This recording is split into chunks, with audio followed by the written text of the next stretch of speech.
Oke, kembali lagi di praktikum algoritma dan pemrograman modul ke-11, yaitu sekarang kita akan belajar tentang searching. Seperti namanya, kita akan mencari apakah yang kita cari tersebut ada dalam array. Langsung aja kita masuk ke modul. Di sini kita udah mempunyai variabel array A yang berisi 7 elemen, yaitu 2, 5, 7, 3, 4, 6, dan 2. Lalu kita juga mempunyai variabel I dan N. Nah, lalu kita akan tampilkan isi dari array tersebut. Kita menggunakan perulangan for seperti ini. Kemudian kita juga akan tampilkan masukkan bilangan yang mau dicari dan inputan berupa scanf seperti biasa. Kita mau mencari bilangan berapa. Setelah itu hasilnya akan menampilkan ada atau tidak ada di dalam array tersebut. Nah, karena I-nya mulai dari 0 dan array-nya itu berisi 7 elemen, jadi syaratnya itu I kurang dari 7. Lalu kita cek jika isi dari array-nya tersebut sama dengan yang kita cari atau sama dengan N, berarti kita akan tampilkan ada. Nah, kalau yang kita inputkan tadi nggak ada dalam array, berarti nanti yang tertampil adalah kalimat tidak ada. Nah, seperti ini contohnya, misal masukkan bilangan yang mau dicari, kita masukkan angka 3, lah di situ ada angka 3. Nah, dia akan mengecek dari awal, apakah yang pertama ini 3? Oh, bukan, berarti yang ditampilkan adalah tidak ada. Terus yang kedua adalah 5. 5 itu bukan 3, berarti dia tampilkan tidak ada. Lalu lanjut ke selanjutnya, ternyata 7. 7 itu bukan 3, berarti tidak ada. Lalu lanjut lagi, ternyata bilangan tersebut adalah 3. 3 itu yang kita cari, bener, berarti yang ditampilkan adalah ada. Terus lanjut lagi sampai akhir. Jadi seperti itu tampilannya. Nah, sekarang kita kasih variabel tanda. Sekarang kita tanda ini. Ketika perulangan ini menemukan angka yang kita cari, maka dia akan menandainya sebagai angka 1. Lah, jika perulangan ini bertemu dengan angka yang bukan kita cari, maka dia akan menandainya dengan 0. Terus kita juga kasih percabangan. Jadi kalau tandanya 1, kita tampilkan kalimat ada. Jika tandanya 0, maka kita tampilkan tidak ada. Kita langsung aja jalankan programnya. Kita cari angka 1 nih, berarti tandanya adalah sama dengan 0, berarti yang tertampil adalah tidak ada. Nah, coba sekarang kalau kita definisikan tandanya di atas, tanda sama dengan 0. Nah, itu hasilnya akan sama aja. Sekarang kita juga mau tambahkan break. Jadi setelah dia dapat angka yang kita cari, dia akan langsung keluar dari perulangan dan langsung masuk ke if. Jadi dia nggak akan ngecek satu persatu semuanya. Setelah dicek dari awal, lalu dia ketemu, dia akan keluar dari perulangan langsung masuk ke percabangan tadi. Nah, misal kita cari angka 2, lah 2 itu ada. Oke, sekarang kita lanjut pada latihan kedua. Di latihan kedua ini kita coba menggunakan perulangan while do. Jadi kita kopas aja, kita ganti for-nya menggunakan while. Nah, di sini kita nggak perlu pakai tanda. Tandanya kita pakai variabel I, lalu kita beri syarat while ketika isi dari array indeks I tersebut tidak sama dengan N atau tidak sama dengan yang kita cari dan I kurang dari 7,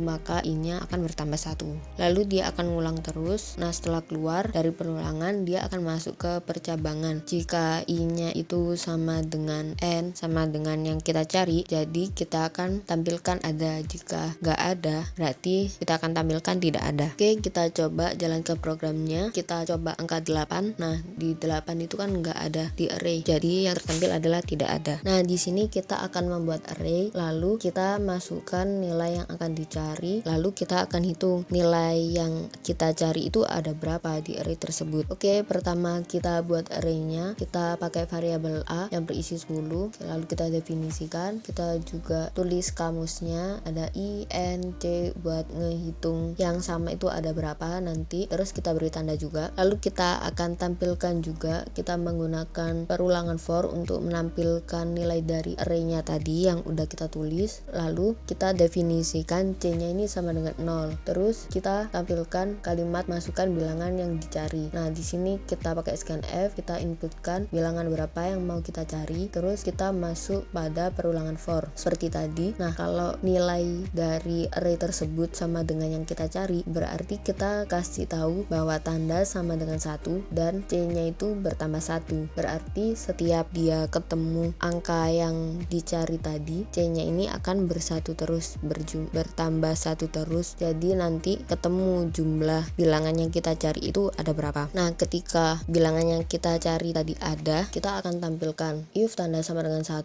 berarti bilangan yang kita cari tadi ada, berarti kita tampilkan ada. Lalu di bawahnya kita tampilkan juga ada persen I nilai yang sama. Nah, jika yang kita cari tadi tidak ada, maka kita akan tampilkan kalimat tidak ada. Oke, lanjut. Kita coba sekarang programnya. Misal kita ingin mencari angka 6 lah. Ternyata angka 6 itu ada dan di dalam array tersebut ada 2 angka 6. Oke, sekarang kita lanjut pada soal yang kedua. Soalnya masih sama seperti yang tadi, cuman di sini kita bukan lagi mencari jumlahnya, tapi kita sekarang akan mencari lokasi dari bilangan yang kita cari tadi. Nah, karena perintahnya sama, kita kopas aja. Kita tinggal nambahin ketika dia menemukan nilai yang kita cari. Kita tambahi perulangan for. Nah, di situ adalah for I sama dengan 0, lalu I-nya kurang dari 10, I plus plus. Nah, jika isi dari array di indeks I tersebut sama dengan nilai yang kita cari atau N, jadi kita akan menampilkan lokasinya. Untuk menampilkan lokasinya berarti menampilkan indeksnya, yaitu I-nya. Oke, kita coba programnya. Nah, misal kita akan mencari bilangan 7 di array tersebut. Nah, ternyata bilangan 7 ini ada, yaitu memiliki 2 nilai yang sama dan lokasinya di indeks pertama dan ketiga. Sudah, terima kasih. Sampai jumpa kembali.